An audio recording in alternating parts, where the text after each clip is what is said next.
All right. Hello, and welcome everybody. Welcome. Hopefully you guys are having I don't know, it's so close. So hopefully you guys are having a good day and wherever you are. And let me just fix it. There we go. And now we're live on Spreaker as well. So we're live on all of our formats. We have everything working and life is good. So hello and happy Friday to you. Wherever you are, hopefully you're having a good Friday.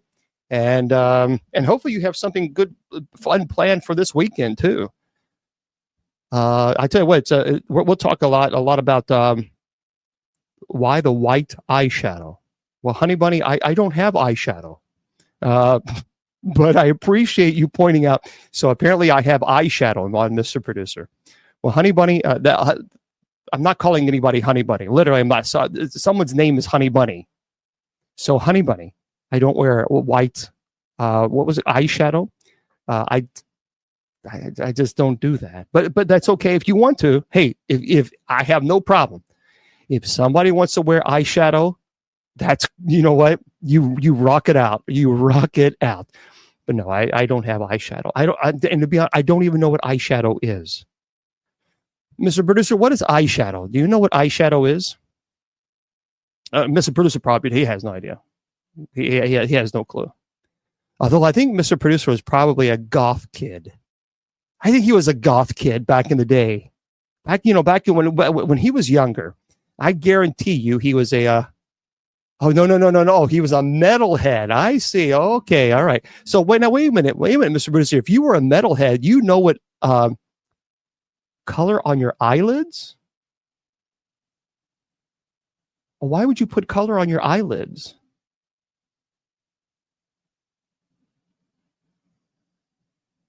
I don't know. I don't understand. You mean color on these, on your eyelids here? That's eyelashes. These are eyelids. I don't know. Anyway, so yeah, he's a metalhead. All right, everybody. So yeah, we're here, and we appreciate you guys being here. And hello to all of you. So as a matter of fact, let's go ahead and put a sub chat only on. That way, for Honey Bunny, you can look at my eyelids. Am I doing it right? Of all things. Okay. So anyway, I'm Bishop James Long. I appreciate you guys being here. Hello. If you want to go to my website and check out the eyelids, you can go to bishopjameslong.com. And there you go, Bishop James Long. Head on over there. By the way, I do have it, but the Cash App is best. So if you want, folks, I want to remind everybody, if you want to take the classes for free, you can do that. But we'll do that in just a second. First, I want you to go to a website, and these are our sponsors. It is, of course, KGRAD as in dog, B as in bicycle.com. Make sure you go to that website, KGRADB.com. So please make sure you go there, KGRADB.com, and subscribe. But put Bishop as your promo code. Put Bishop. Make sure you put Bishop as your promo code, because you're going to get 30% off your subscription. So if you love the paranormal like I do, you definitely need to make sure you go over there and take advantage of that. Seriously. But don't forget, put Bishop as your promo code. Now, also, if you want to go to my website, if you really want to, you can. It's bishopjameslong.com. Okay, bishopjameslong.com. By the way, I have online classes now for free of charge. Free of charge. Everything's free. Free. Yeah. So anyway, if you want to go there, you can. Just go to bishopjameslong.com, click on the class link, and there you go. You're going to learn demonology, angelology, paranormal studies, and genealogy. The reason is I used to use this as a fundraiser. Thank you, Peggy. I used to do that as a fundraiser to help me get to people's homes. So I used to charge for 4 classes $49.99. It basically came to $12.50 a class. That's it. And of course, the trolls came out and were really nasty. So to prove a point to them, which it still didn't work because they're troll. They're just bad people. I just said, you know what? I'll give it for free. I'll give it away. Here, take it. So it's just kind of like making a point to the trolls, but still that didn't work. So that tells you right there, the trolls don't care. They don't care. I'm telling you, you could live in a cardboard box and there will be trolls that will tell you don't even deserve the cardboard box. Honest to God, because they're just bad people. They're just good people in the world and there's bad people. Trolls are bad people. That's all there is to it. Now, if you want to go to the church's website, it's usocc.org, usocc.org. And tonight, by the way, we do have night prayer. So we'll have that later on. And we'll stop here, the show here on Facebook, YouTube, Twitter, KGRDB Radio, and Rumble. We'll stop here at around 8:50 p.m. Eastern. And then we go live again for our night prayer this evening at 9:45. All right. And I'll be on TikTok, by the way, tonight. I'll be on TikTok for night prayer. So if you want to join us, please do. Please do. And if you want to donate, listen, here's the deal. So yes, I've taken the expenses away to get into take the classes. A lot of work went into creating these classes. This wasn't just something thrown together. So this was a tremendous amount of work. And I have every right to charge whatever I want to charge because it's my work. But we have about 400 people since I made it free. We have about maybe about 400 people that have taken it, which I think is great. I think it's wonderful because education is important. We got to educate the people. Had those people had paid the $49.99, well, I mean, you can figure it out. That would be about $20,000. Now, I wasn't getting that. I was getting maybe two per month. Maybe $100 a month, two people to enroll. So, but we don't even have $200 in the account. So if you want to help, that would be great.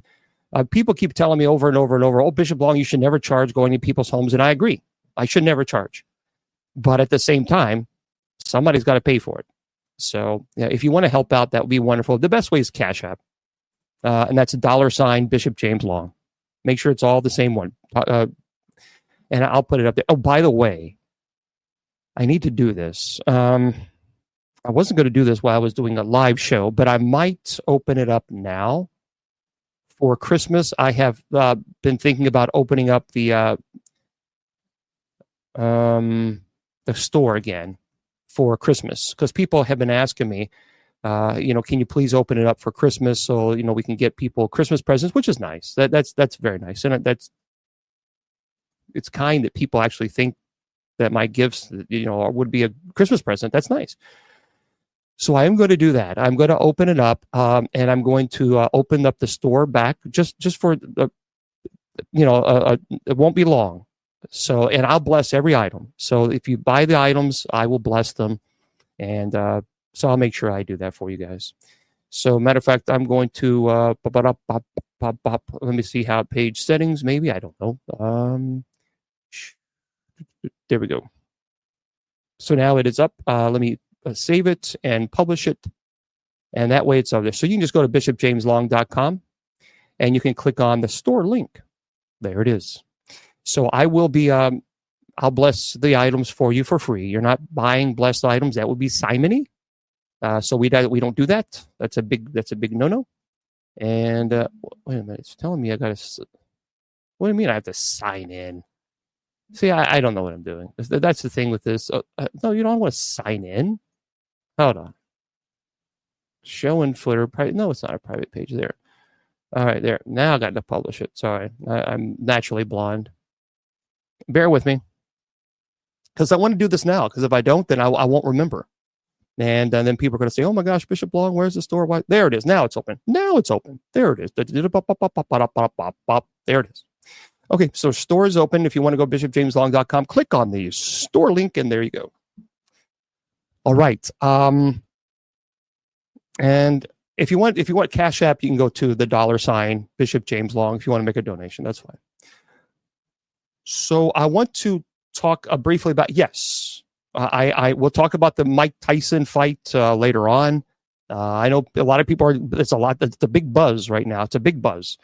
And I took it down because it's just difficult to kind of deal with the store and the ministry and other things. And there are other issues too. But before we do this, everybody, here's what I want you to do. I want you to go to a website as well, because I am going to go to a location.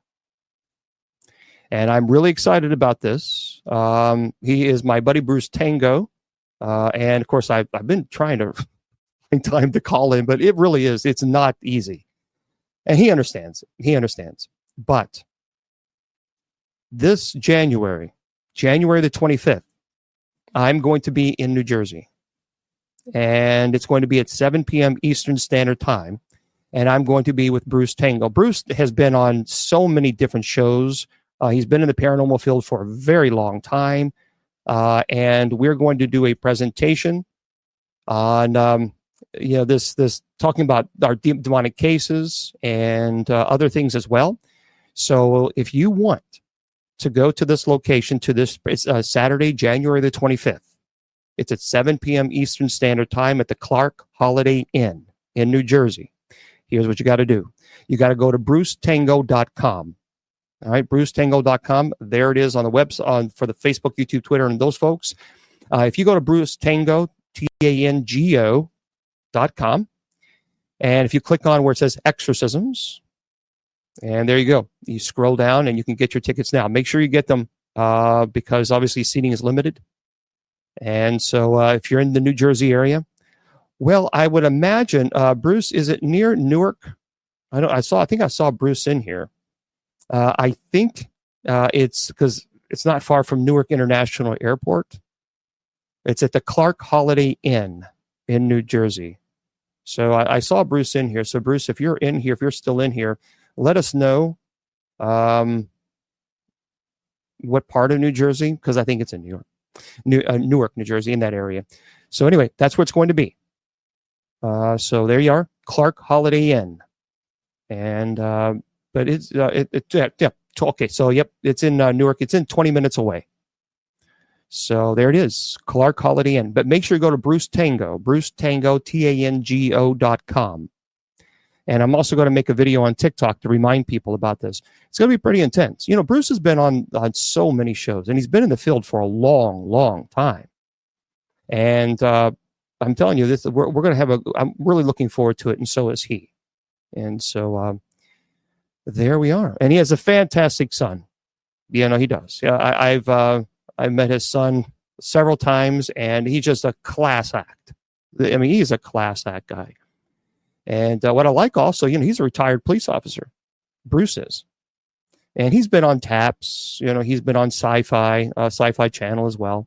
So, yeah, could be a lot of fun. Really looking forward to it. So don't forget, brucetango.com. Get your tickets today. So January 25th, fun time.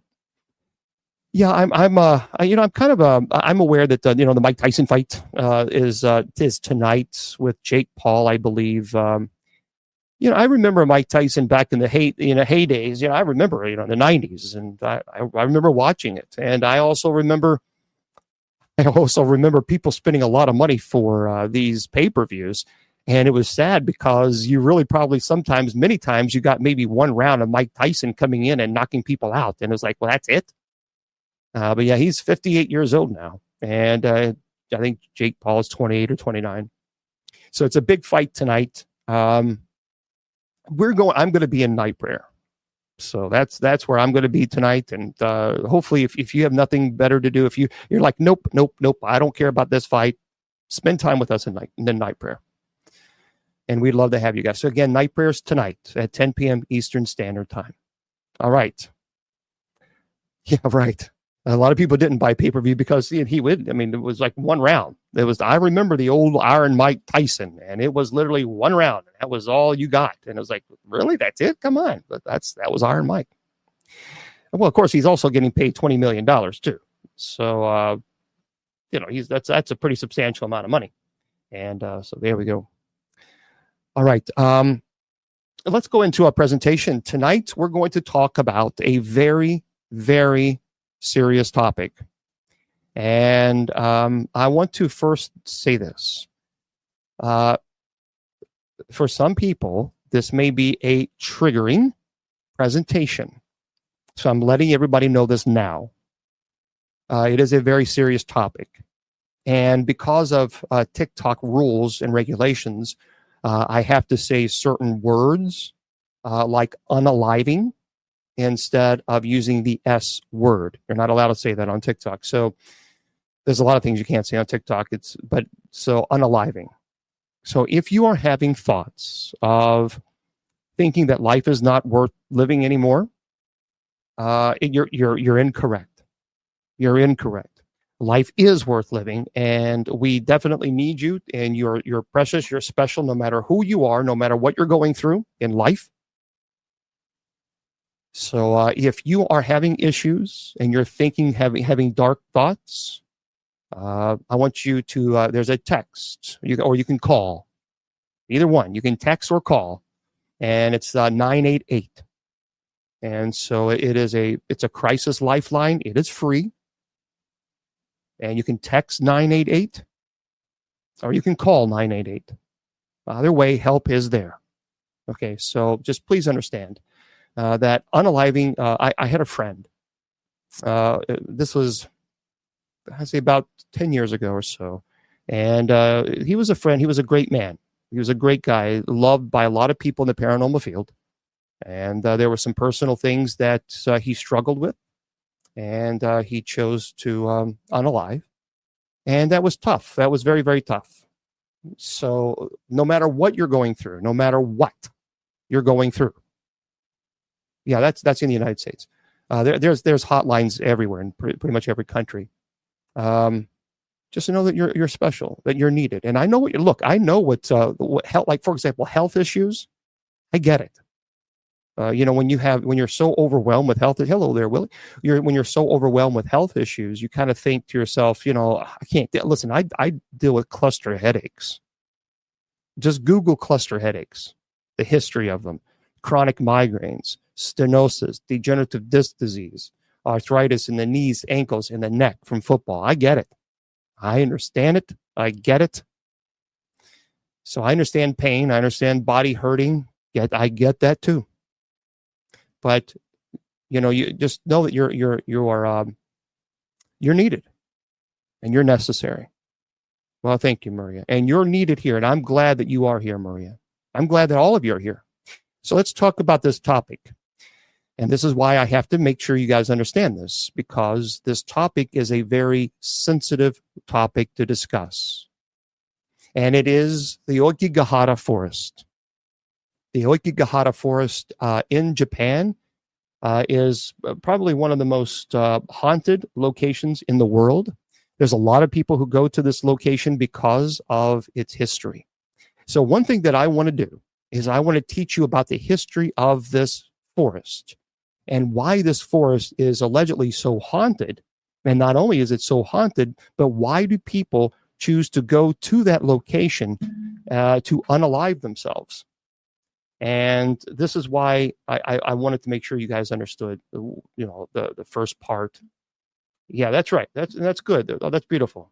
Yeah, Brendan's saying if someone wants to, if you're in Ireland, reach out to him.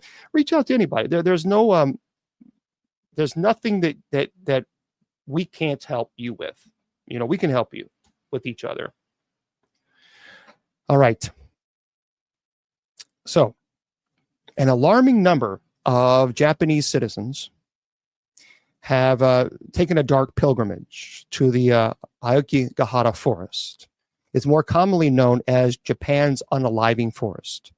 And most commonly there are several methods that they do that, but we're not going to discuss that. And an untold number have wandered in and have never left. So beginning in the 1960s, between approximately 10 and 30 people each year spent their last living moments in this forest. It's at the base of Mount Fuji. And the number of unalivings has greatly increased recently. This place is one of the most famous places in the world. There's a lot of people that have gone to this. A lot of paranormal investigators go to this place. It's one of the most haunted locations in the world. Well, Janelle, I'm glad you're here with us. And seriously, if you're dealing with issues, send me a message on Facebook. Make sure you send it to the right one, and I'll talk to you. In 2003, there were 105 people that were discovered to have chosen to unalive, and comprehensive data on lives lost in the forest doesn't seem to have been released since 2003. That's not a good sign, primarily because there were so many people. But why there? Why is a small patch of serene forest the second most popular destination in the world to unalive oneself? Well, so we know that a lot of people have done this in this forest, in the Aokigahara forest. Movies have been made about this place, by the way, and we'll talk about that later on. But what about Japan in general? Because we have to give this a context to the land of the rising sun and why this happened. As recently as of 2017, Japan's unaliving rate was the 6th highest in the world and the 2nd worst among 8 major industrialized nations. And the number of unalivings in Japan was 21,897 in 2016. And that was the lowest total in 22 years. But still, unaliving was the leading cause of death among people in ages between 15 and 39. So Japanese unaliving rates, why so high?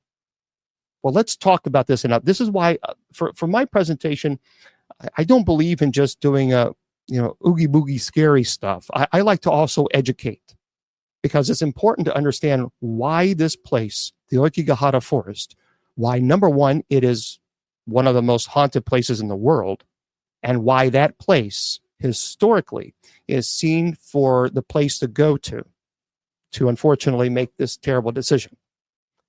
For starters, unaliving is viewed differently in Japan than it is in the US. Now, this is beginning to change, which is good.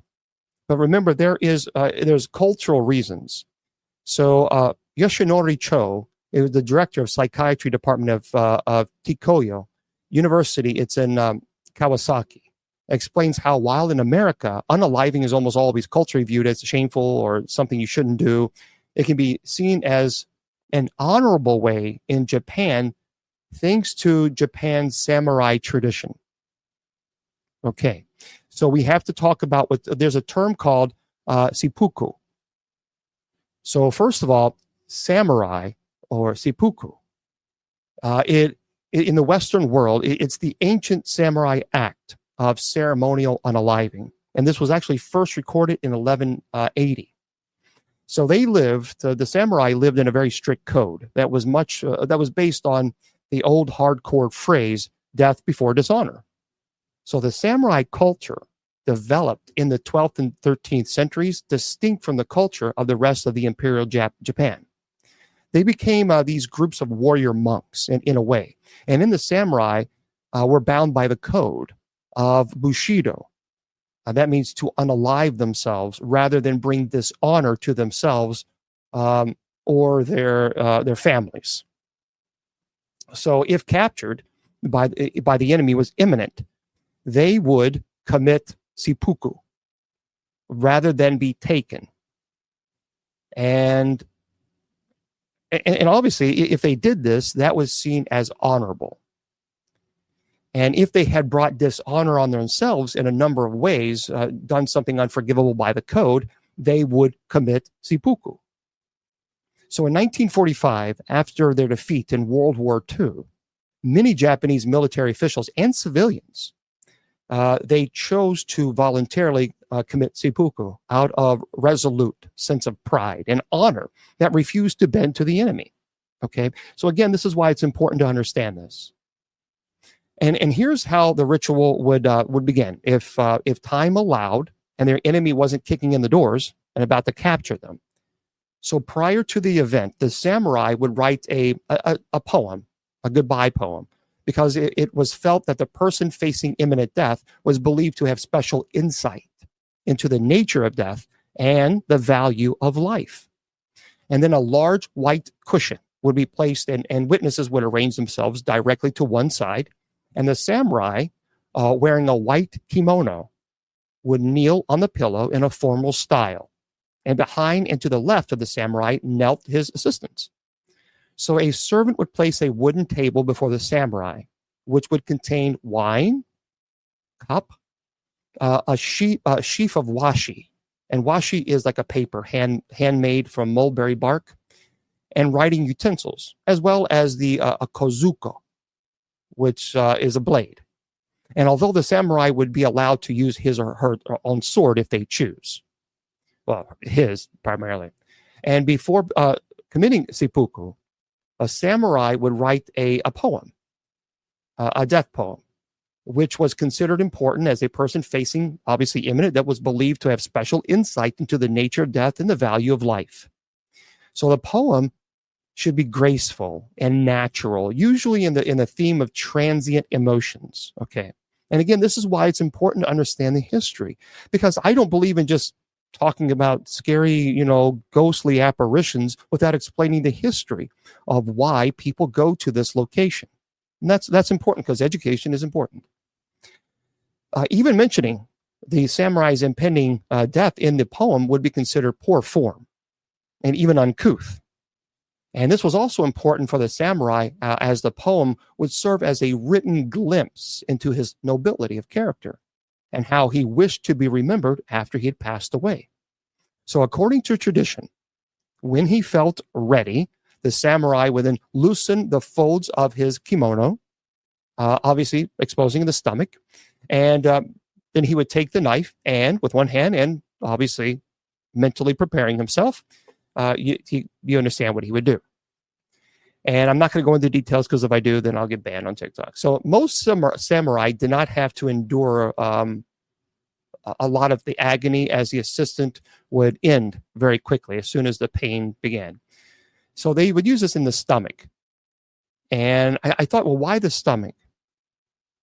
Well, the reason is they would use the stomach is because as the human spirit was believed to reside in the stomach. And when you have this weapon, well, thank you very much, Brendan. When you have this weapon, it was obviously the bravest way to pass away. So therefore, this act was a privilege reserved for the samurai. And by the way, commoners were not allowed to pass away in the way of a samurai. And there were other ways, obviously, but we're not going to talk about. That's not important here. That's not the point of this conversation. The real samurai tried to keep their composure, even on the brink of death, and show their strength and full control of their mind and body in the last moments. And any reputation of a samurai would be meaningless if they were to commit seppuku in a cowardly act. That would actually bring shame on the family, so they would never do it. It would always be, they would always do this in a way that it brings honor to the family. Now, there were circumstances where there wasn't enough time for the samurai to undergo the whole ritual of seppuku. And therefore, there were other ways to do this. First of all, we know the kamikazes. So the kamikazes were a group of young Japanese pilots, and they flew these missions, these unaliving missions, aimed at taking out as many of the enemy as possible. And they would crash their planes, never ejecting themselves. Obviously, for the point of survival, they never did that into Allied ships. So remember what they did. That's what they did in Pearl Harbor. And about 3,800 kamikaze pilots passed away during the war. And more than 7,000 Navy personnel lost their lives due to the kamikaze attacks. Now, while many other countries labeled kamikaze pilots like fanatics, insane, the Japanese actually viewed them as determined heroes who sacrificed all for the country of their family and fellow citizens. And they were actually seen as bringing great honor to their family members. And they were voluntarily ending their lives with honor. And by the way, that wasn't that long ago. That was in the 1940s. And this again reveals a very different perception regarding unaliving that we typically have in the States. So the word kamikaze is usually translated as divine wind.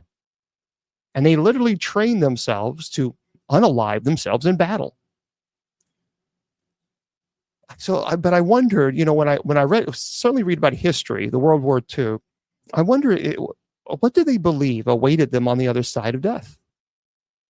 Well, it's interesting because the predominant religion historically in Japan is Shintoism. And it's the world's 5th largest religion. It's a religion of ritual and tradition. So one of the core beliefs on the Shinto religion is that the idea, everything possesses a spiritual essence or energy called the kami. So like mountains, rivers, places, animals, people are said to have kami inside. Shinto beliefs that after death and that the afterlife are often considered dark and negative. The old traditions describe death as a dark underground realm with a river separating the living from the dead. And the images are very similar to Greek mythology and the concept of Hades and Norse mythology, and even the concept of hell. But Shinto traditions lean heavily on the concepts of the presence of kami and not reincarnation. So the spiritual energy or kami in everyone is released and recycled at the time of death. So the spirits live in another world, and the most sacred of which is called the other world of heaven. And these other worlds are not seen as a paradise or punishment. Instead, the worlds are simply where the spirits reside. And they can connect and visit the present world when people correctly perform rituals and festivals. So Shintoists believe that the ancient ancestral spirits will protect their descendants. So the prayers and rituals that are performed by living honor the dead and memorialize them. In return, by the way, the spirits of the dead offer protection and encouragement for the living. So Shintoism also views that some individuals live an exemplary life, that when they pass away, a noble warrior's death, and then you kind of make it to what's called the VIP section, if you will, of the afterlife. It's interesting because an article in Psychology Today titled Asian Honor and Unaliving, the difference between East and West. And from 2014, it talks about how in the West, given Christianity's view, unaliving has long been shrouded in shame and is actually viewed as one of the most grievous sins that you can commit because you can't ask for forgiveness once you've committed it. But in Eastern cultures, it's been seen as a way of atonement, of restoring honor like the samurai, and a way of protecting a family's legacy from being tarnished. Even as recently, by the way, of 2007, after a very high profile cabinet minister unalived himself while under investigation for financial impropriety, the governor of Tokyo called him a true samurai for preserving his honor. You see, this is what's so fascinating about culture, is how they viewed it completely different how many of us may view it. And it's not looked at in the same way. It's one of the ultimate, many people say, sins and a shameful deed in the U.S., and it should not be done. But in traditional Japanese faith and culture, it actually is seen as erasing the misdeeds and wrongs of the life lived, and it leads to an enlightened soul. Now, I will say, Japan is trying to change this cultural attitude. As a matter of fact, in the early months of in 2018, Japan announced that it was rolling out a 5-year plan, which it did, aimed at increasing unaliving prevention. And so their goal was to cut unaliving rates by 30% over the course of time. So now that you know a little bit about Japan's historical attitude towards unaliving, I think now we can peek into the specifics of the Aokigahara forest itself. Okay? The Aokigahara forest, it lies at the base of Mount Fuji. And locally, it's known under the much less ominous name of Jukai, which is called Sea of Trees, because of the high density of trees that are green year-round. Now, Mount Fuji, that's Japan's holy mountain and national icon, is the tallest peak in the country, and its pristine, snow-capped, familiar shape is painted and imprinted on virtually everything you can imagine: flags and cups and hats and posters, ancient contemporary art. Its majestic image, it conjures a sense of awe that transcends time and culture. And when it's only 6 miles from the congested streets of Tokyo, by the way, it feels as though it's a world apart from the modern setting of the city. Now, Buddhists have also held that it is a powerful and spiritual place. but the Shinto are the ones who hold it in the highest regard. See, the Shintoists have 8 major shrines at the base of Mount Fuji and hundreds of smaller ones throughout the area. And what's interesting also is the earliest of these dates all the way back to 806, predating those samurai that I spoke about. And climbing the mountain itself was considered an important pilgrimage, and as such, required the guidance of a holy monk or a priest for many generations. And women, by the way, were not allowed out there until 1945. So it's interesting. Now, today, thousands of people climb Mount Fuji slopes for several hours in late summer, usually at night, to see the sunrise from the astounding view. It's beautiful. It is considered a sacred, powerful site, and it is said that if you have a dream about it, you will have good fortune. And the Aokigahara forest lies between its northwestern side. So to get to the isolated forest by train, that consists of about 12 square miles of dense, beautiful forest that grew atop the hardened lava of Mount Fuji's last major eruption, which was in 864. The lava rock that makes up the ground, it absorbs sound so well that it creates a hushed environment that is eerily quiet. As a matter of fact, if you were to yell for help, it is unlikely that anyone would hear you. And mostly park workers and people wanting to unalive go to this forest. And not many locals go there. Local children, by the way, are also told to avoid it because it is believed to be a haunted place full of dark forces. So what's interesting is the area first. So I'm looking at this thing. The area started being called the Unaliving Forest in 1960s when tourists visiting the area began finding people who have passed away for a while on their hunt for this view of Mount Fuji. And within a couple of decades, volunteers, police, park rangers, journalists, they were regularly surveying the grounds in search of those who were thinking of unaliving themselves to try to talk them out of it.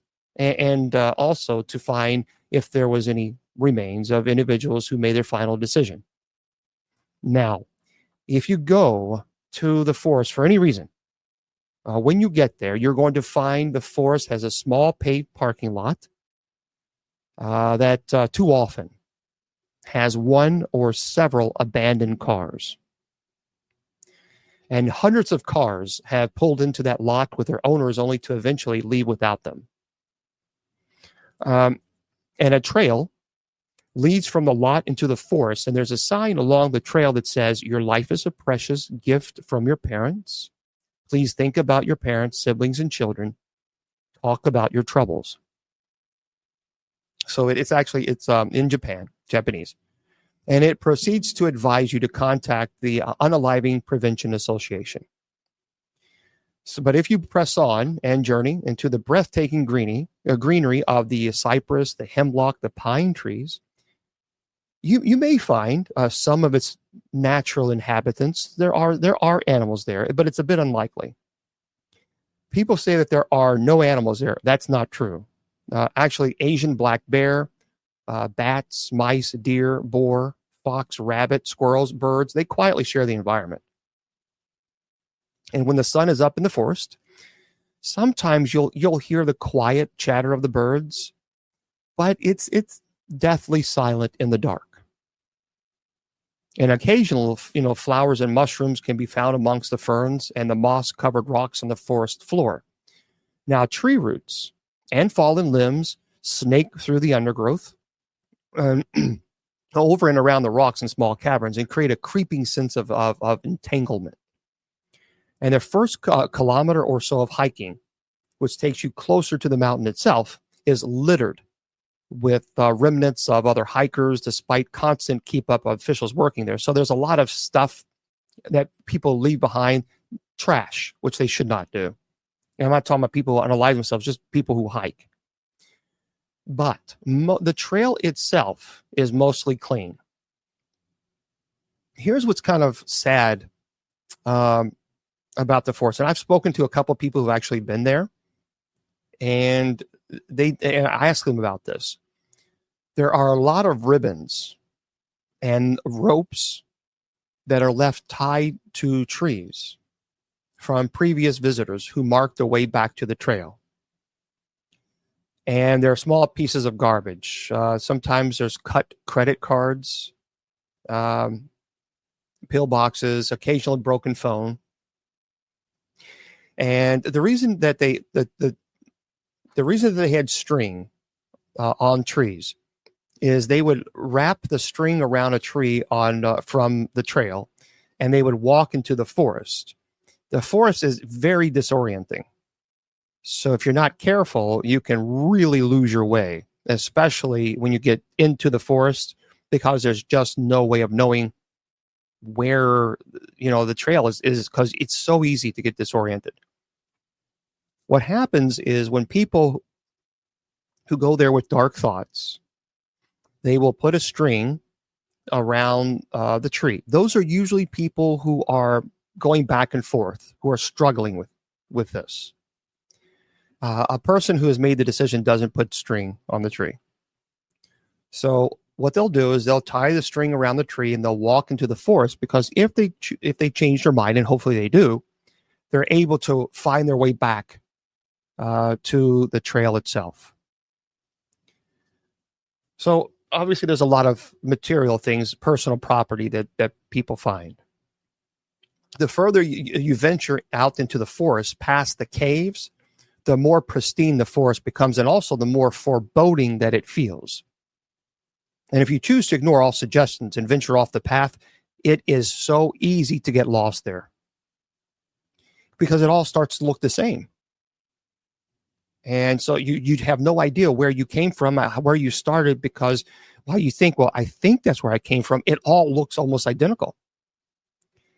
And given that roughly 100 bodies have been found each year, although officials have quit posting the numbers in hopes of trying to tamper down the phenomena, for the last several years, the longer you wander lost through the forest, the greater your odds of encountering someone who has made that decision.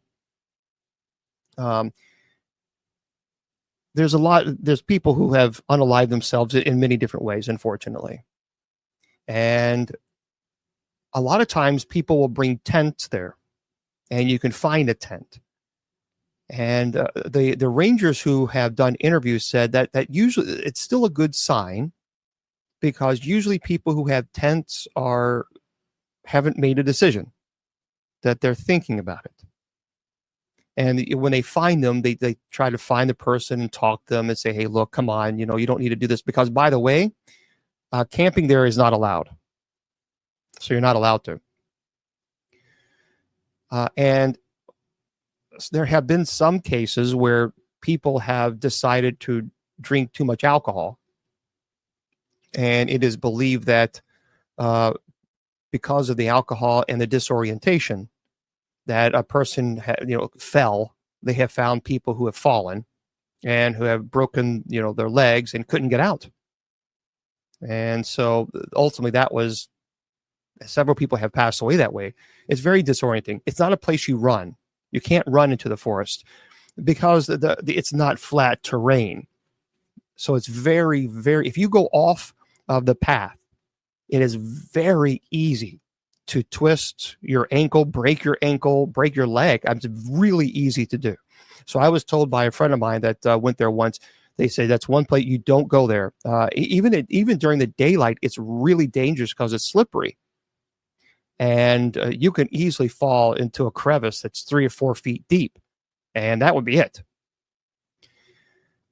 So while the Japanese government is well aware of the high number of unalivings in this forest, short of just no longer letting anyone to the forest, there isn't much that can be done to stop it.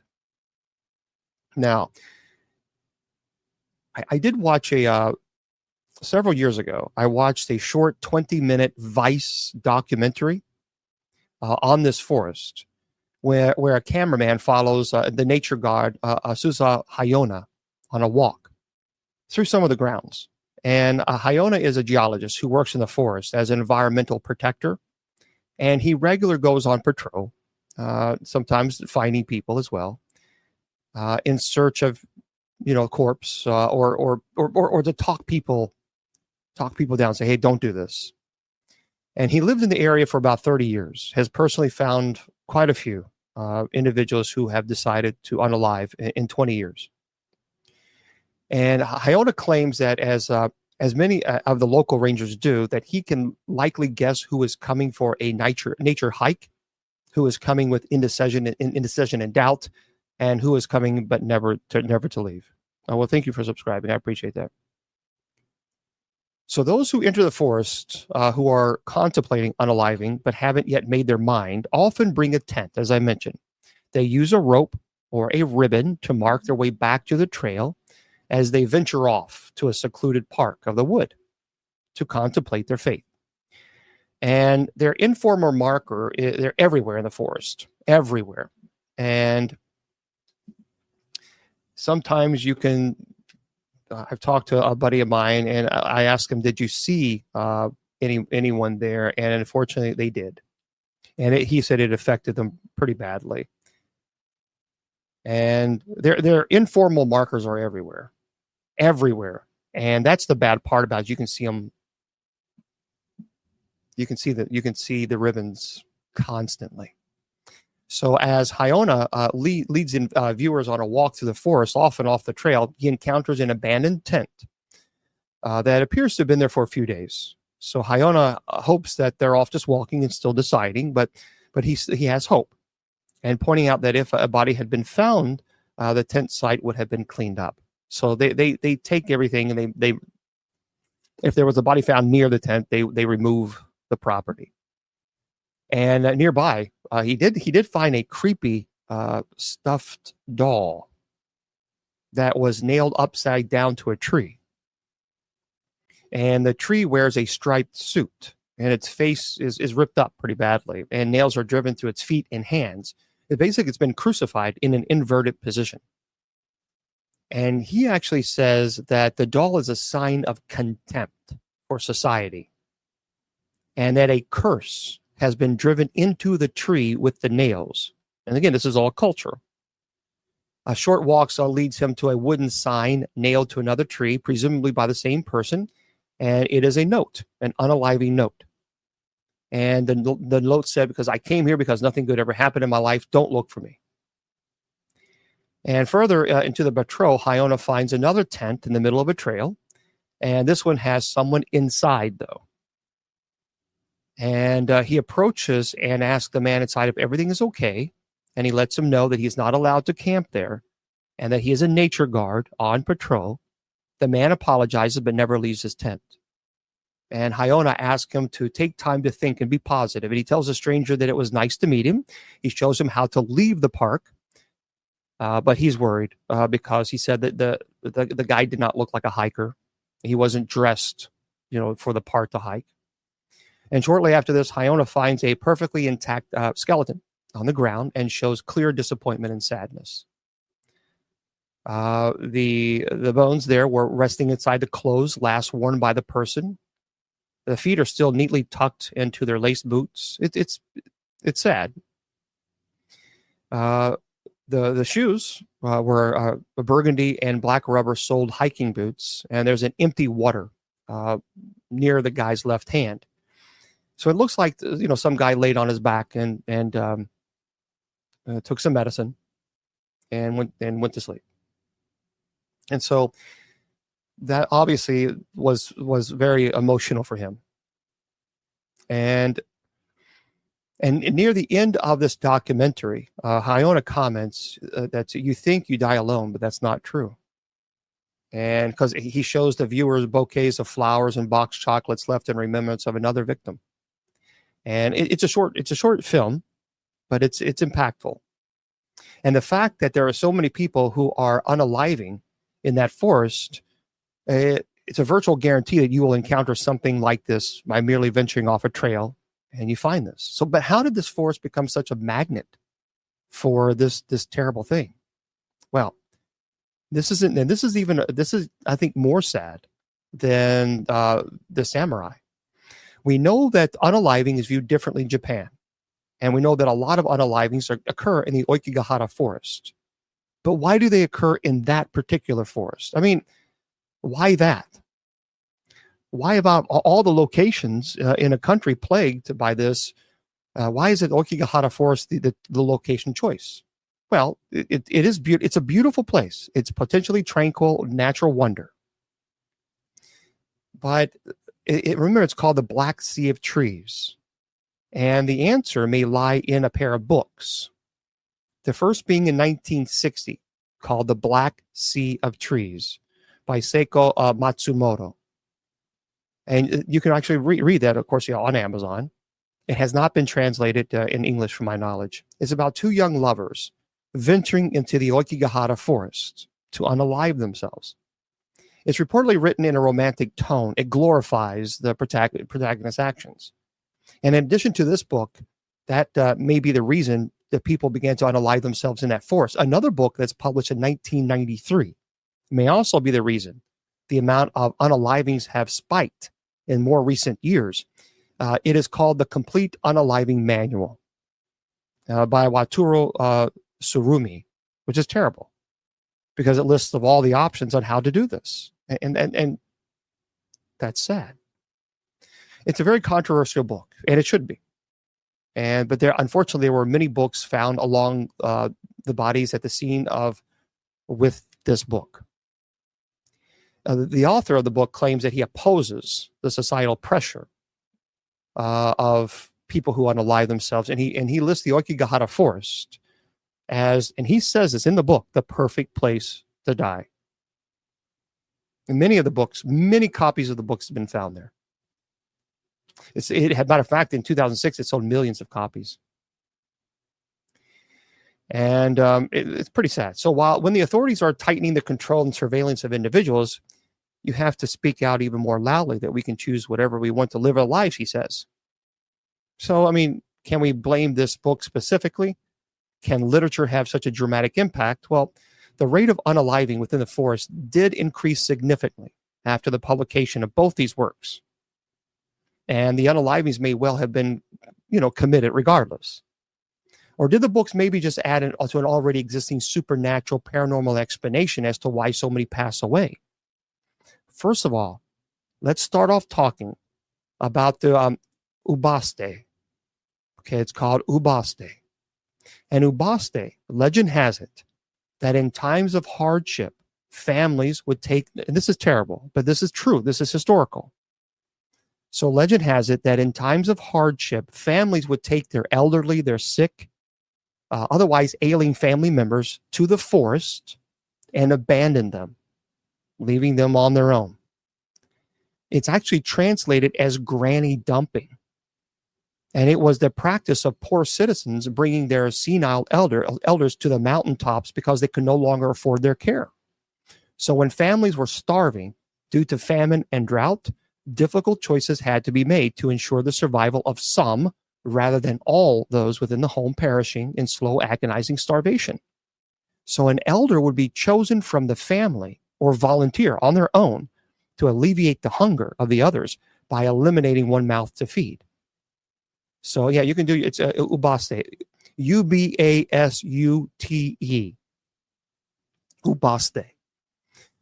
So in nearly all the stories collected about this little known piece of Japanese history, it is nearly always a grandmother who volunteers or is taken out in the woods.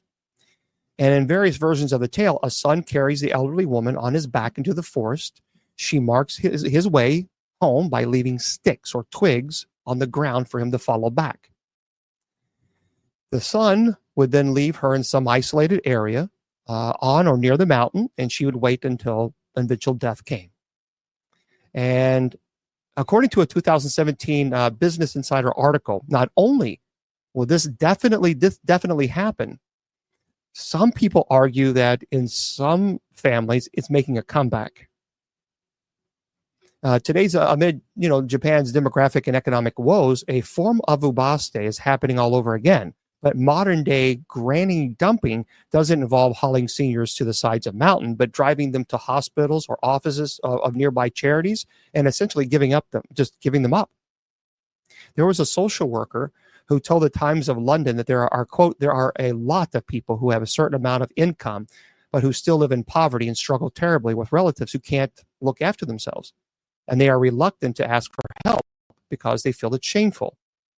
And while some think an inordinate amount of granny dumping has gone on in the Aokigahara forest over the years, creating a bunch of negative spiritual energy and vengeful attraction to those seeking an end to the troubles. So, I mean, that's what happened.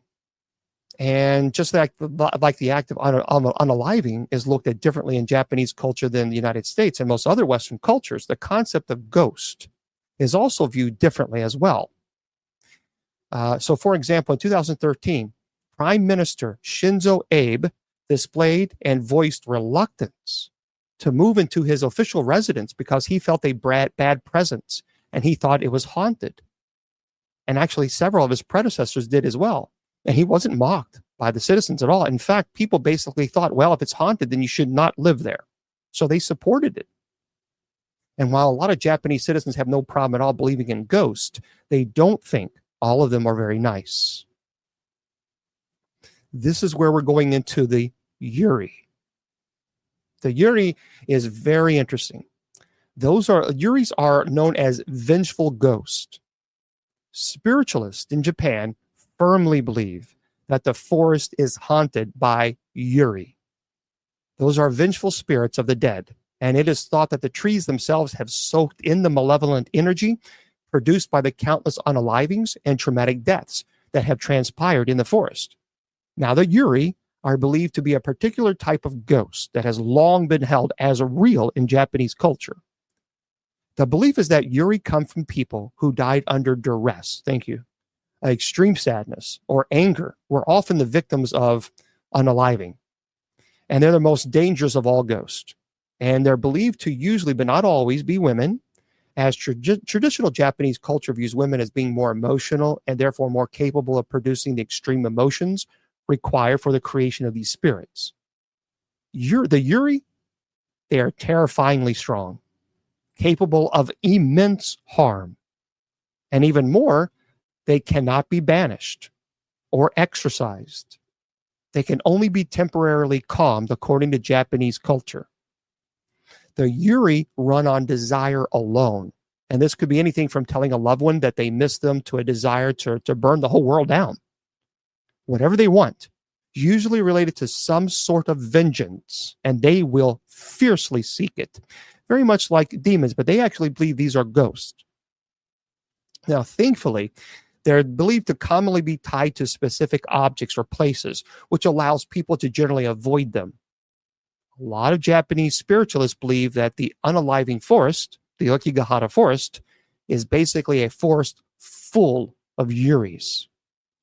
And if you've ever seen any Japanese or Japanese-inspired film, well, you know what these ghosts look like.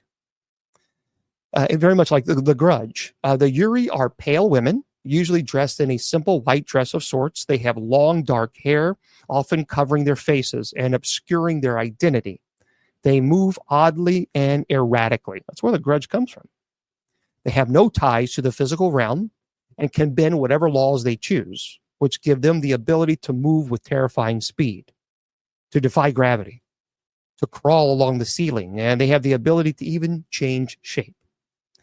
They can alter the living's vision in a moment's time as well, creating hallucinations. This is why in the movie, we're going to talk about this in a second. Remember, there was one time that the one character hallucinated. That comes from this cultural belief. It disorients you for your own purposes. They're basically those creepy monsters, from The Grudge or The Ring, those horror movies originally made in Japan and then remade into American movies. So what about this? Can they be stopped if you encounter a eery? Well, ofunda, Shinto prayer sheets, can be placed to entrance or to block, or to attempt to block a eery from entering. Otherwise, your best odds are to find a way to fulfill the desire of the eery or simply avoid them. So, maybe don't go on a nature hike through the unaliving forest. Any property that has been the site of an unnatural death, like unalivings or harming someone, neglect, the eerys can be there. The type of residents are also referred to incident houses. And these makes that property ridiculously hard to sell or rent, despite the limited property. So, like, for example, if you had a property and someone unalived themselves, or there was murder there, well, you have to disclose that in Japan. Matter of fact, the realtors lower the prices considerably, sometimes even 30% or more, and even up to a half for people who have been murdered. And realtors will perform cleansing rituals to appease or calm, remove residual negative energy. So why do so many people, especially in Japan, want to do this? There's a lot of people unaliving themselves in the Aokigahara forest because of the popularity of the books that we talked about. And maybe of all the tragic deaths compounded by more and more tragic deaths over the years have created a negative attraction, like a pulling force, if you will. Perhaps the eery are real, and their terrifying presence and astounding power corrupt the minds of visitors, which some people believe. And maybe all of this is happening in Japan because Japan has a high rate of unalivings in general. Now, the last question I have is, why are modern Japanese unaliving themselves? Well, look, again, we talked about this, but we still need a reason. What is it? And it's still happening. Partly, it could be a terrible combination of financial pressure and a lax insurance policies when it comes to paying out on unalivings. See, Ken Joseph, who works at a Japanese unaliving hotline, thinks that this is part of what's going on. He says elderly people who are in financial trouble may see unaliving as a way out of their problems, because he says that the insurance system in Japan is very open-minded when it comes to paying out for people who unalive themselves. So when all else fails, some people feel you can just unalive yourself and the insurance will pay out to their family. And there's sometimes an intolerable pressure on the elderly that the most loving thing they can do is to unalive themselves and thereby provide for their family. Isn't that terrible? Because of this, some experts think that Japan's unaliving rate is actually much higher than reported, especially with the elderly. And also, there's one young men. There's many sociologists who believe that the single best unaliving of Japan is men who are aged 20 to 44. And the evidence is suggesting that these young people are unaliving themselves because they have lost hope and incapable of seeking help. The hikikomori is a financial anxiety and insecurity are also compounded by Japan's culture of not complaining. So there are not many ways to express anger or frustration in Japan. Mr. a psychologist said, Mr. Nishida, he is at Tokyo's Temple University, and he said, this is a rule-oriented society. Young people are molded to fit in a very small box. They have no way to express their true feelings. So if they feel under pressure from their boss and get depressed, some feel that the only way out is to unalive. And technology may be making things worse, increasing people's isolation. And matter of fact, the Japanese Ministry of Health, Labor and Welfare defines hikikomori as people who refuse to leave their house and isolate themselves from society. It really is sad. And to be honest with you, the Japan's mental health care system is a mess. There is an acute shortage of psychiatrists. And there's no tradition of psychiatrists working together with clinical psychologists. And people suffering from mental illness may be prescribed powerful psychotropic medicines, but unlike in the West, this will often not be accompanied by recommendation to seek counseling. And so what are some takeaways from this? Number one, it is believed that over 100 people choose to unalive in Japan's Aokigahara forest every year, and many people believe it's more than that. Number two, a combination of two popular books glamorizing doing this, which cause issues. Number three, financial pressure. So there's a revival of self-imposed granny dumping. And number four, really hope that the eery are not real and that they're not evil, creepy, dark-haired kid monsters, in the ring running around. But many people believe that it is. And number 5, it's the force itself. There was a YouTuber many years ago, Logan Paul. Now he's a WWE wrestler. He had millions of subscribers, extremely popular for being just obnoxious. Anyway, his popularity literally made people sad because it's just what he did was disgusting. Anyway, he thought it would be funny, and as an extremely successful and wealthy, happy person, to film a video of someone who had just unalived themselves, which he did. And he took a trip to Japan's Aokigahara forest for the video, and he went knowing that there were high odds that he would encounter someone who had unalived themselves. And he was wearing this stupid, silly hat, intentionally wacky and over the top, and doesn't take it off when he sees the person who had unalived themselves, which obviously meant that was very disrespectful. And then he laughs about the whole situation, standing just a few feet away from the person who just unalived themselves. So he took 3 weeks off, and supposedly spent time reflecting on and learning about depression. And then, but to his credit, selfish motives or not, he pledged $1 million to unaliving prevention organizations. Fair enough. Yeah, it was pretty terrible. But anyone can get lost in this forest. And by the way, GPS and compasses usually don't work because there is high iron deposits in the top soil. One woman stated that someone cut her tape intentionally, leaving her lost in this forest. Though she made it out, the question here is who cut her tape? Because she actually went in there thinking that maybe she was going to do it, but her tape was cut. So several people often hear chilling and abnormal screams while strolling through this forest. They believe that was the eery. Japan Times writer shared his experience in the unaliving forest, stating that he heard blood-curdling screams in the forest. And upon further research for the cause of the noise, he discovered, that there was nothing there. And he believed that was a eery trying to entice him to go further into the forest to get lost. And another one of the trademarks of the Aokigahara forest is ghost sightings. Numerous visitors have claimed to have seen various apparitions floating amid the trees.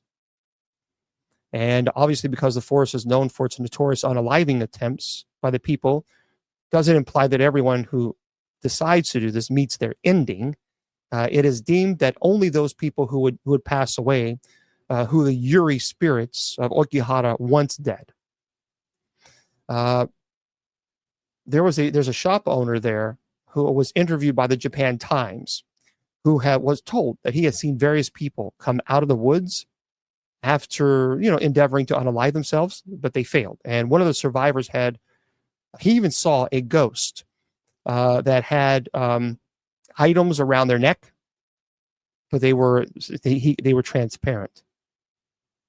And he even asked this one person who walked into his shop and didn't really say anything, had black eyes, but he took her inside and offered her some tea and some help. And he called an ambulance to take her to a hospital. The ambulance who took her to the hospital, when they arrived at the ambulance, one of the he moved up and wasn't paying attention to her on the gurney, and he moved up and he was talking to the person in the front. And then when he came back, she wasn't there. And a tourist couple once decides to wander the forest. However, soon they started having a sense of even suffocation. And as they were trying to get out of the forest, it seemed that the trees, they said, took on the form of a living being trying to enclose them in. Another mysterious fact about this place is once a couple, while meandering the forest, they got lost, however, shown the way out of the forest by a Buddhist monk. So there's a couple who went there and they got lost, and a Buddhist monk showed them the way, didn't say anything. And when they returned, they told the locals about their encounter with the monk, and they came to know I believe there's a monk living in the forest that deters people from ending their lives. There's also people who say that there's a monk that wanders who is a ghost, who helps people. So many people say, we just simply don't know. But that'd be terrible. Can you imagine? But yeah, the book is something. These books, it's sad. Let's talk about a few things that maybe you don't know. Some facts about this forest. It is known again. It's known as the Sea of Trees. It is one of the most popular unaliving destinations in the world, which is a shame. And I talked about the tradition of unaliving, why that has happened, and why they continue to do it. It's naturally eerie. The place is just an eerie place. And I certainly wouldn't, go there with like Logan Paul did. There's a lot of people who go there to camp or to go to Mount Fuji, which is fine. But you have to stay on the track. There are signs everywhere that says, do not leave the track. Stay on the track. But not everyone who goes there has an agenda of unaliving themselves. So you have to be careful about that because, again, if you go off the beaten path, you can get in some serious trouble, really serious trouble. There were some stories that I wanted to share with you about some people who've actually been there, and I want to share a couple of them with you guys. And the question that this person, Ashley Wallace, said that, what is it like to stay overnight in the Aokigahara forest? So this person says, in June of 2012, she says, I nearly missed the last bus of the Aokigahara. My younger sister and I emerged from the forest, sweaty with leaves and itchy things embedded in our clothes. We ran to the dilapidated stop across the road precisely 4 minutes before the very last bus of the day was to depart. And at that time, either one of us spoke Japanese well enough to describe what we found. We had been looking for a ranger station for hours and encountered not a single soul on the winding paths to tell their gruesome discovery. They say the trip started out innocently. They had booked accommodations at this area months before its a scenic view for Mount Fuji. There was a little eerie little town. It reminded a lot about the disaster movie Dante's Peak. The lake shore was scattered with large decaying fish. It was always seemed to be overcast. They said to me it looked as if it was a resort town that had slowly gone to ruin.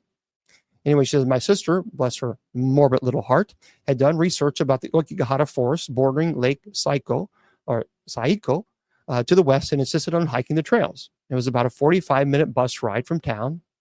So figured, why not? For starters, they said it's a volcanic area. That means lava flowing created little pockets on the earth. So its effect dampening silence. And they said, while I was there, I heard no bird song or rustling of leaves in the wind. Complete silence. Go in about 20 to 30 feet, and you can even hear cars from the road. You can't even hear cars from the road. The trees are not very wide, but they are very tall. Moss and grow all over the sides of the trees, and the air feels damp. And it is the same no matter where you go in the Aokigahara. It's literally seas of trees, and they all look alike. Navigating is nearly impossible. There's no cell phone reception in the center. The little pockets in the ground are also covered with decaying wood and moss, so you can take your life in your own hands if you go off the trail. So they went off the trail. Her sister, that's why. She said, I'm positively terrified of anything supernatural, spooky. While she thrives on that stuff, she really, really wanted to find something. She wanted to spend the night there. And that was before they found them. So as you may know or not know, people unalive themselves in Aokigahara. This person writes, there's a lot of ways people do this. There are also people who like to loot the deceased. Anyway, so she says her sister brought a whole sweater's worth of yellow yarn. About 20 minutes or so after leaving one of the ice caves, she spots a raven's nest off the trail and starts toward it. Probably 30 feet behind her when she stops walking and says in a flat voice, she's found something. She's first, it was the smell that I experienced. You'll never forget the smell. I heard it described as rotting potatoes, but that's not quite. It's close, though. And there were two people, a man and a woman. And they wore both thick double grind glasses. Some other things that they did. She didn't touch or move anything, and to check to see if for who they were. And they had a green and black backpack on, was lying on. It looked like they were the first people to stumble on them. They were panicking, they said, realized that we had neglected to tie the string to the path. And now they were lost. So they were lost, and they just see two people who unalived themselves, and they don't know how to get back. Cell phones have no reception. GPS doesn't work. Sister is coming to terms with how horrific seeing someone who had unalived themselves actually is, and starting to get dark. They said that we rope off the area with the bodies in it, and being to spiral out, hoping to intersect with the path before running out of string. And finally, we find it. Tie the string off for a park ranger to find. We run as fast as we could down the path. At this point, I wanted out, managed to get to the bus stop in time. We tried pantomiming to the bus driver with very bad Japanese, but he didn't take him seriously. And he just asked to see our tickets before motioning us to sit down. And they said, don't spend the night in Aokigahara. There are real people who have passed away there. There are people who still go there and who are considering unaliving. And that was quite frightening to them. Another case, another story that I want to share with you, because again, we're talking about the Aokigahara forest. And I'll open the chat up in just a second for everybody on TikTok. So there was I talked about the curse in the Vice documentary. There was also a cut tape. So again, this is by Johnny Brayson. And the forest is very easy to get lost in. It says, with compasses and GPS often not working under its canopy, believed to be due to high iron deposits in the soil. For this reason, people entering the forest will string along tape behind them so they can find their way back. But there are stories of people having their tape deliberately cut, leaving them completely lost in the woods. Many people believe that was the eery who does this. Also, the mysterious scream occurs. People often report hearing blood-curdling, unnatural screams while wandering in the forest, said to be made by the eery.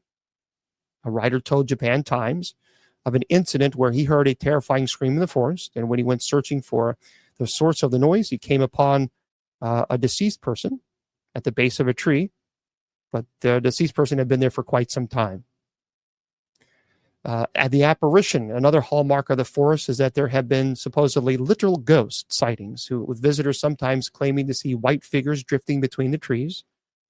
When the sci-fi paranormal investigation show Destination Truth investigated the forest, they may have caught one of these apparitions on camera. Was it a eery? Trick of the light? We don't know. There's also tragic encounters.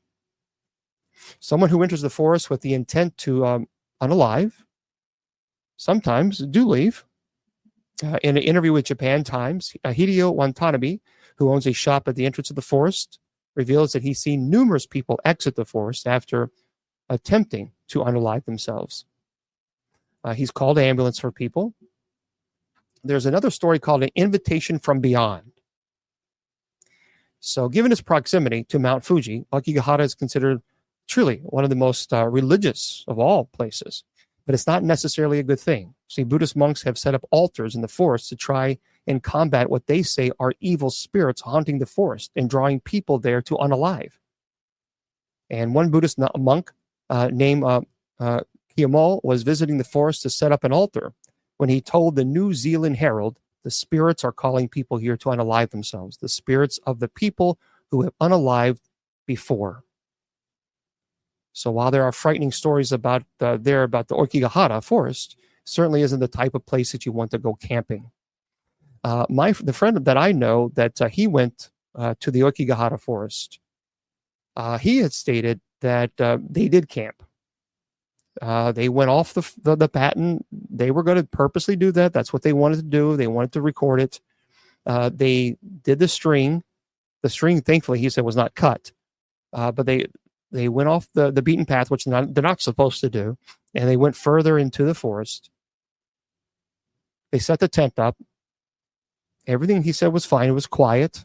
They didn't have any cell phone service. They didn't have anything. So he recorded, just noises if they could hear anything. And they did hear a scream. They wanted to check it out, but they didn't know how far this scream was. But he described it as not a natural scream. It wasn't natural. He said he didn't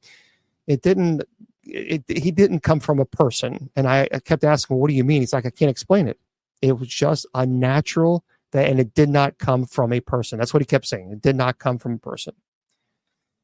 But he was shaken up about it. He was really shaken up by this. And they caught several EVPs. And I asked him, one thing I was curious about is were the EVPs in English or Japan? They actually caught both. And you absolutely hear a Class A EVP. Class A means it's like you can clearly hear it. It said, leave now. And he claims that occurred before they heard the scream.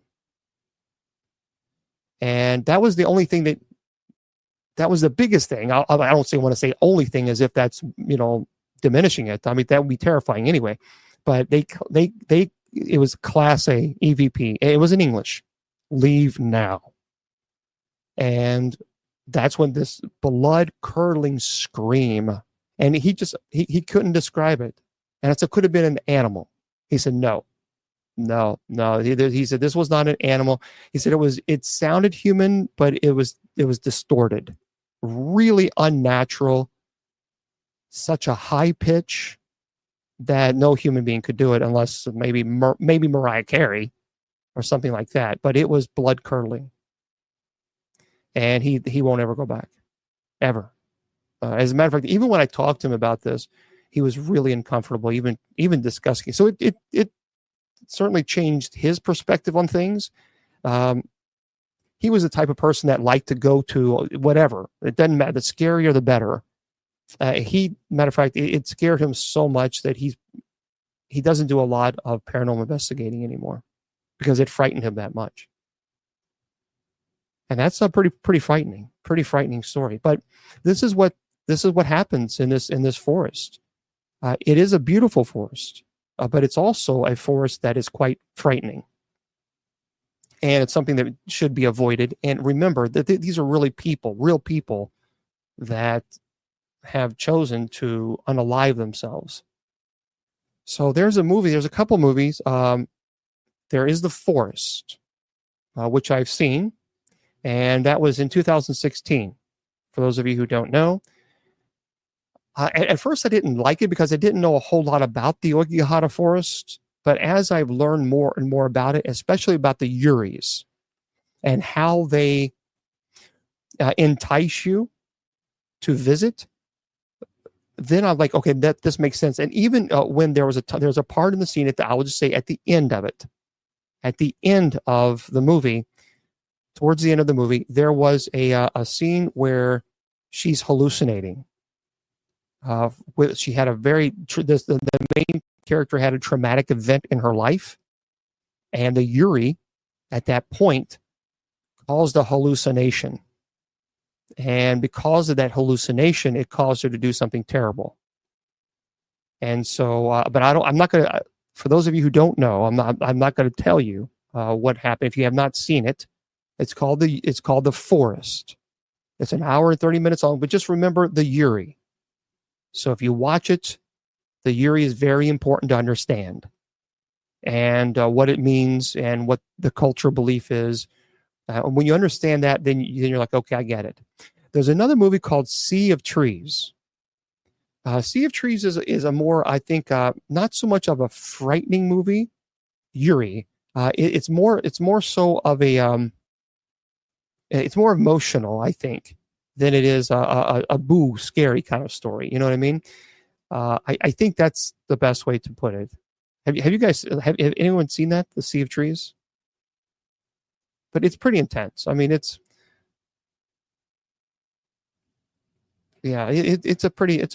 called Sea of Trees. Yeah, and but yeah, the Yuri is spelled Yurei. So if you've seen the Grudge or The Ring, those are Yuris, and so Yurei. So if you have not seen the movie, what I would encourage you to do first is learn about the Yuris. That's really important because once you learn about the Yuris, the movie The Forest will make a lot more sense. So that's what I would encourage if you have not seen it. It is the Forest is an interesting story from a psychological perspective, even from a cultural perspective. So if you've not seen it, it's called, first of all, The Sea of Trees is 2015. It's more of a mystery, emotional. It's not so much paranormal, but the Sea of Trees is more that. Matthew McConaughey is in it, and the Forest is more, I guess, more scary. I guess maybe. But anyway, that's that. But either way, we know that that's not the, obviously that unaliving is not the answer under any circumstances. And I wanted to talk about this forest because I wanted to give a history on it and explain it because so many people have asked me to do so. I've done it before, and a lot of paranormal investigators go to this place. And the problem that I see is many times is really how they behave is pretty just despicable because these are people who were at the lowest levels of life and who made a decision that had obviously consequences that affect their family. But again, their view on this is completely different than ours because of culture. But yeah, it's called The Forest. And this also, The Sea of Trees is a little slower. I think it's a little slower, but still, it's an intense movie. So there we go. That is your presentation on the Aokigahara forests. But definitely do, if you're going to watch it, watch the Yuri or learn about the Yuri first. Yeah. Well, yeah, it's still there. It's absolutely there. It's the forest is still present. It's not going anywhere. There's still a lot of people who go to this place, and it's sad that they do. It's sad that they do, but they do. And I think that's why I wanted to talk about this, to explain it and to give you a cultural explanation about why people choose to do this. Yep. Okay. So hopefully that answers the questions because a lot of people were asking about it, and hopefully that people are happy with that. Okay. All right. So if you have any questions, we'll get into them. If not, then we'll go into our other presentations. How's that? Because we have a lot to cover tonight. I'm going to remind everybody that we do have night prayer coming up. And at 9:45 we go live on Spreaker, and then we go 9:50 we go live again on TikTok. So just remember that. Okay, so hopefully you've enjoyed this. I know it's a tough topic, but a lot of people have asked me to do it and said, okay, I'll do it. So there we go. Now you have the rest of the story. Yeah, I think I love history, and I'm the type of person that it's easy to do a story about the oogie boogie scary. That's easy. That doesn't take anybody can do that. I like to do presentations that require you to think a little bit. And it's education to me. The education is very important. So hopefully you enjoyed it. All right. So for those of you just joining, don't forget, everybody, I'm not leaving yet, but don't forget that we have, I'll be in January the 25th. January the 25th, I will be in New Jersey, and hopefully you'll join us. I'll be with Bruce Tango. And if you would like to hang out with us, we would love for you to be there. So all you have to do is go to brucetango.com. brucetango, TANGO.com. And January the 25th, the one-day event. Oh, you're very welcome. So hopefully you go, and we'd love to see you there. Yeah, but you have to go to Bruce Tango, brucetango.com, and pick up your tickets there. And it's going to be in Newark, New Jersey. All right. All right. Let's try to see about.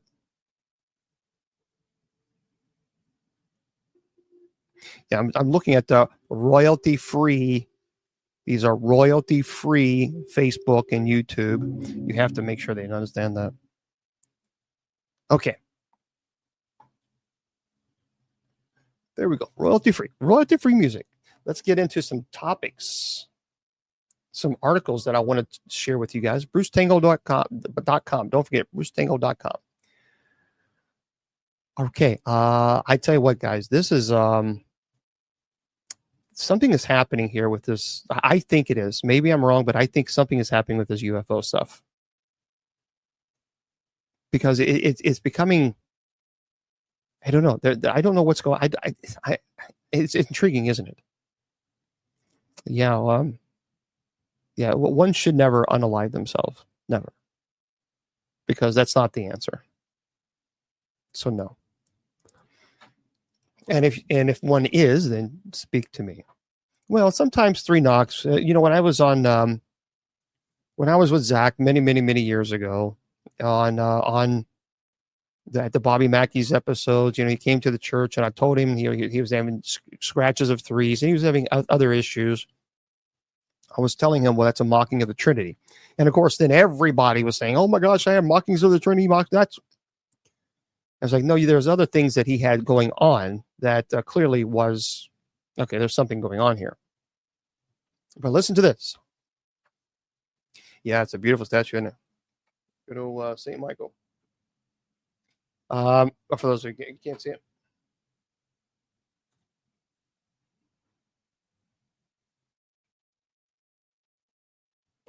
Okay. This is by George Knapp. Listen to this, everybody. Inside one of the most consequential UFO encounters of all time. This is the Tic Tac incident. Listen. Thursday marks 20 years since what could be the most consequential UFO encounter of all time, the Tic Tac incident. The case helped reignite public interest in the UFO mystery and directly led to an ongoing inquiries by members of Congress into the phenomena. However, few know that the groundbreaking investigation has its origins in Las Vegas. I certainly hope so, Don. Pentagon officials did their best to downplay the incident as the U.S. Navy didn't bother to investigate, but the Tic Tac incident did lead to a significant investigation, even if the public wasn't made aware until years later. So over the 2 weeks in November of 2004, the ships and planes of the USS Nimitz carrier strike, the group detected brief glimpses of unknown objects dozens of times off the Southern California coast. Aviators aboard two separate F-18s encountered a strange craft with astounding capabilities. And 19 years later, one of those Navy Top Gun pilots told his story at a public hearing before Congress. The Tic Tac object that he said we engaged in November 2004 was far superior to anything that we had at the time, have today, or are looking to develop in the next 10 plus years, said David Fravor, the commander of the Black Aces Striker Fighter Squadron 41. Fravor went on to say that no investigation was initiated by the U.S. Navy or any other entity in 2004. It was as if the incident never occurred. However, 4 years later in Las Vegas, Dr. Colm Kelleher heard the Tic Tac story from an applicant to Bigelow Aerospace Advanced Space Studies. So it was created by the Las Vegas tycoon Robert Bigelow and was conducting an ambitious but hush-hush investigation of UFOs for the Defense Intelligence Agency, the DIA. The program was dubbed the Advanced Aerospace Weapons Systems Applications Program, or the clunky acronym AAWSAP. Its first task was to looking into the Tic Tac incident. Bits and pieces of the Tic Tac incident had appeared in public forums, drawing little notice. However, the New York Times published a front-page story about the Tic Tac in 2017, leading to several closed-door briefings on Capitol Hill, and eventually public hearings. At nearly every opportunity, Pentagon officials have tried to downplay the Tic Tac or hint there might be, or say, explanations, often mirroring claims made on social media by loud but unqualified debunkers. This is you have people who are pilots, who in the military, who are saying that these things flew in a way that even their jets couldn't even come close to matching. Something is going on with it. I encourage you, if you have not looked this up, look up Tic Tac UFO incident. Something is happening. I think there's, I don't know. Yeah, I do believe in UFOs. I do think. As a matter of fact, here's a story. You might want to. We start at 9:50 tonight on TikTok. This is my Amanda Kelly. Kalia. Listen to this. A terrified man says 6-foot aliens with 4 fingers kidnapped him. An expert says that UFOs do exist. It's one of the most prolific UFO hotspots with around 300 annual sightings. It's not Area 51 or Roswell. It's Boney Bridge, a picturesque Scottish village at the apex of an area dubbed the Falkirk Triangle, where extraterrestrial encounters ranging from alien abductions to cigar-shaped spaceship sightings are almost commonplace. It is known as the Roswell of Scotland, and compared to the Bermuda Triangle because of speculation that it's a window to another dimension. Intense UFO activity has sparked government investigation and pleas for help to 4 prime ministers. Says, I've been doing this job for 45 years, and I honestly believe that somewhere in the skies of this planet, we are dealing with non-human intelligence, says UFO expert Malcolm Robinson, who says NASA, the American government, and Pentagon have all investigated extraterrestrial sightings. As part of a new documentary series showing on Blaze, experts from around the world have tried to uncover why UFO activity in the Falkirk Triangle, located above the cities of Falkirk, Glasgow, and Edinburgh, is so intense.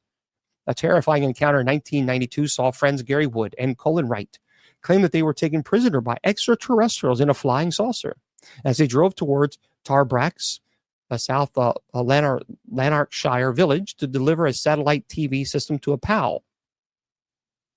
It's about 10 p.m.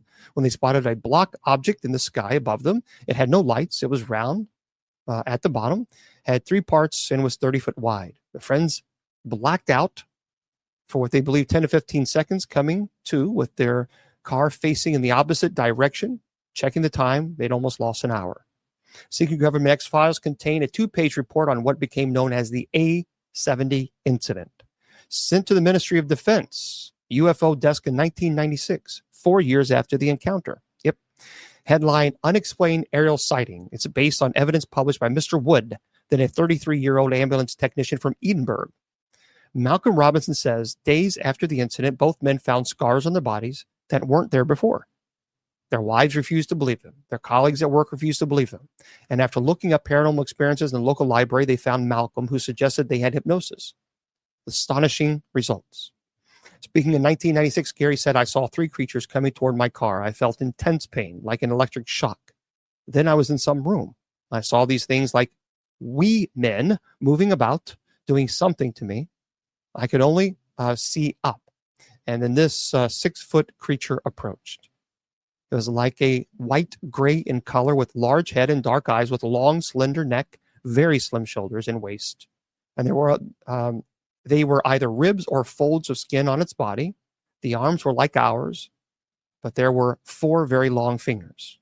By the 1900s, the MOD's UFO unit was being inundated with reports of Falkirk Triangle sightings, and public outcry intensified. The thing is there's so many people that's experiencing this stuff that I think so many people want to just dismiss it and say, no, that's just ridiculous. I don't know. I don't think it is. I don't think it is ridiculous because something is happening. So I believe something is absolutely happening. We don't know what it is. But as a matter of fact, of course, you know that recently that we had a big, huge thing here on Capitol Hill in the United States. But this is interesting, because I want to talk about this. And this is by Lauren Acton. If you're hoping to spot a UFO zipping across the evening sky, there is one major U.S. city where your chances are highest. New research has revealed. Phoenix, Arizona. has been ranked as America's supernatural hotspot with a whopping 323 sightings in the last decade, according to data from the National UFO Reporting Center compiled by Bet Us.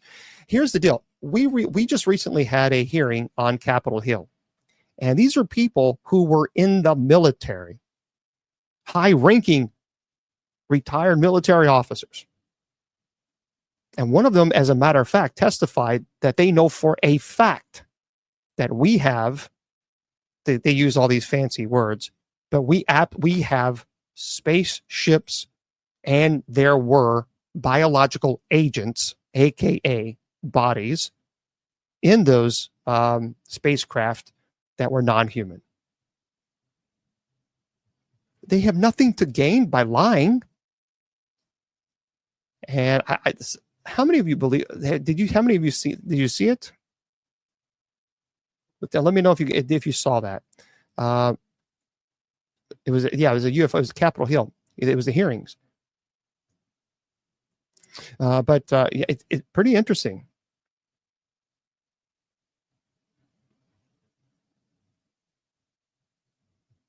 Oh yeah, you've seen it is on. You can go on YouTube and you can actually watch it. Here's what I do know. Something is happening to where Congress is now hearing more testimony. Okay, listen. This is how. If this was not credible, Congress would not waste money on this. They would just say, it's ridiculous. We're not wasting our time. We got other things to worry about. The fact that they are hearing these and they're taking them seriously tells me that they know something more than we don't know. Well, that they're not telling us. I believe that there's something there. I truly do. Because if they looked at the evidence, then they clearly see the evidence. And even because many times they don't provide that evidence in public, they have it behind closed doors and private meetings, they call it. Well, if they see it and they're like, okay, this is ridiculous. There's nothing here. We're not wasting our time. The fact that they're having hearings on this, multiple hearings, it kind of gives me an impression that they're slowly trying to introduce to the general public that there is a real distinct possibility that we are, in fact, being visited by some species other than ours. Because if all of a sudden they just throw it out there, they'd be afraid that there would be a mass panic. But if they do it, drip style, slowly, then it kind of it causes us to kind of get used to it. There's something going on. Because Eric Lagata on USA Today is reporting Congress has heard more testimony about UFOs. And this was just published. So the hearing, which surpassed 2 hours, represented Congress' latest foray in the topic of UFOs following another round of testimony that they did in July of 2023. Legislators have spent the past year pushing laws to boost UAP transparency. That's unidentified aerial phenomena, UAP. It's the new UFO label, with one seeking to create a civilian reporting mechanisms and one directing the executive branch to declassify records. But elected officials and UAP transparency advocates says it's not enough, that the military intelligence communities have dragged their feet in releasing what they know. Now, one witness who testified, Luis Elizondo, he's a former military intelligence officer. Let me say that again. There's a lot of people going on YouTube or on TikTok or whatever saying, oh, these don't exist. Okay, you're giving an opinion based on what? This individual has testified. He is a former military intelligence officer, which means he knew and he knows a lot more than what we do. And he said, and I quote, "We are not alone in the cosmos." This is a former military intelligence officer. So I think it says here the question of military, whether intelligent alien life is visiting us on Earth and whether the government is covering up is no longer a topic reserved solely for conspiracy theories. Congressional leaders continue to pay serious heed, according to the author, and it's true, to the possibility that not only are unexplained objects violating U.S. airspace, but that the military has spent decades covertly recovering craft to bolster its own technology. On Wednesday, which was just recently, a new slate of witnesses provided fresh testimony on precisely these concerns during a joint hearing by subcommittees of the House Oversight Committee. The hearing, which surpassed 2 hours, represented Congress' latest foray into the topic of UFOs. And by the way, the title, if you want to know, it's called Unidentified Anomalous Phenomena, Exposing the Truth. The UAP acronym, I thought it was aerial, but it's anomalous, is the official term the government now uses to refer to the unexplained phenomenon instead of UFO.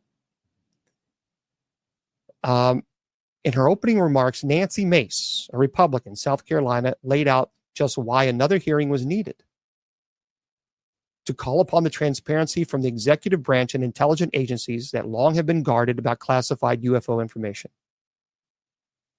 And of the Department of Defense and its Pentagon headquarters, Mace said the organization's reputation for secrecy is not a track record that instills trust among the public. She's right.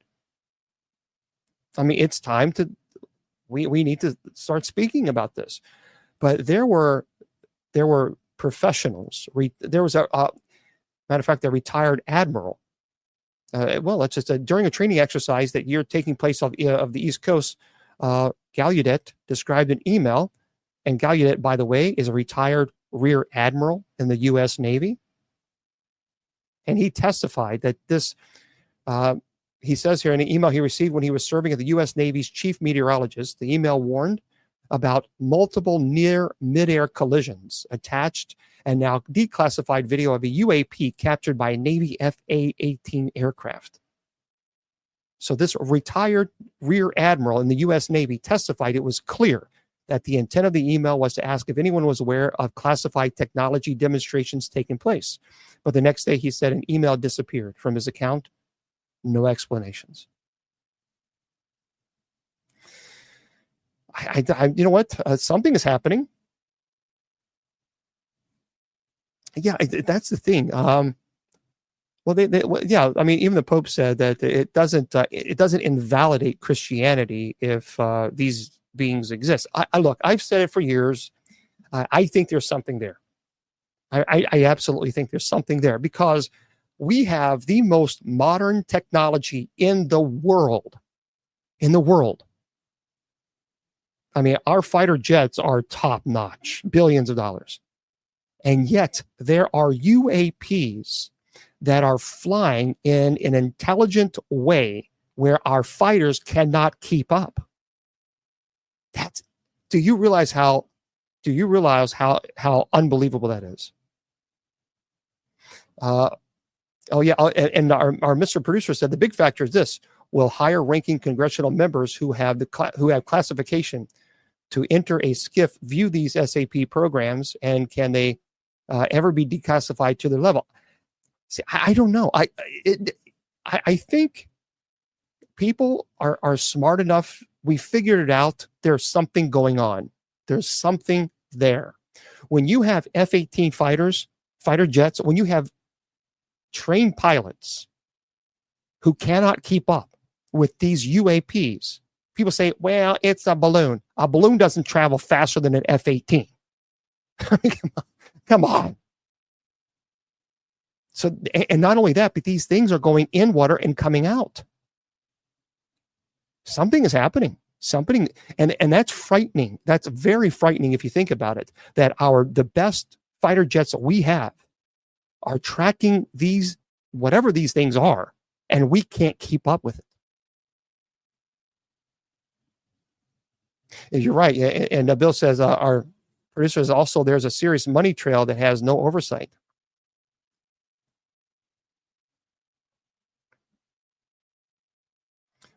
Let's say Lou said they can move 3 Gs. Oh, 1 to 3. Oh, Lou said that they can move 1 to 3,000 G's. Oh my goodness, come on. That's not a balloon. That is, I can't even wrap my mind around this. So I think people with half a brain, I think we know something is happening here where our fighter jets can't keep up with these things. And so people say, well, it's other technology. It's other, for example, it could be Russia technology, or I'm sorry, that doesn't cut it. That doesn't cut it with me. Yeah, and you're right. As a matter of fact, remember this: people have reported seeing these things. There's a 747 captain, I believe it was Japanese Airlines. It affected him so much. He said this object, I think, was the size of 3 football fields. It was this massive, gigantic metallic object he described. And he said on a 747 that this thing was maneuvering in ways that they could not. There's no way. And he even made a report. That's how affected he was by this. So I'm telling you, there's something. There's something there. I think there's something going on. Oh, sure. I think we have. I think our technology is so. But here's what you know. What here's what I don't understand. Now, explain this to me. People say it is our technology doing this. Okay, here's what I have a problem with. Now, I'm a big space nerd. I'm a big space nerd. Yeah. So, and that's okay. The last time a U.S. space aircraft landed on the moon was in 1972. Okay? I went to space camp too. Explain this to me. Why are they acting like we've never been to the moon before? 1972, folks, 52 years ago. 52 years ago was the last time that we landed on the moon. But yet they're acting like that we don't have technology to land on it today. Well, it's going to take time. What do you mean it's going to take time? We had the technology, didn't in 1972. Why are we acting like we've never been there? Something is very strange with that. Seriously, they're acting like they've never been to the moon. Well, we got to get the technology. It's expensive. Of course it's expensive.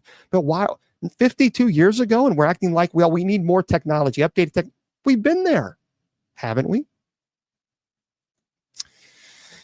All right, friends, I'm going to stick with TikToks for just a little longer, but unfortunately, for those of you on Facebook, YouTube, Twitter, Twitch, Instagram, Rumble, and KGRADB Radio, I'm going to have to say goodbye to you guys. And I know it breaks my heart because we're just getting good, but don't worry, we'll be here every single Friday at 7 p.m. Eastern. Remember, my friends, I tell you all the time, your value does not decrease based on someone's inability or refusal to see your worth. You are priceless, and never let any troll or UFO tell you otherwise. Good night.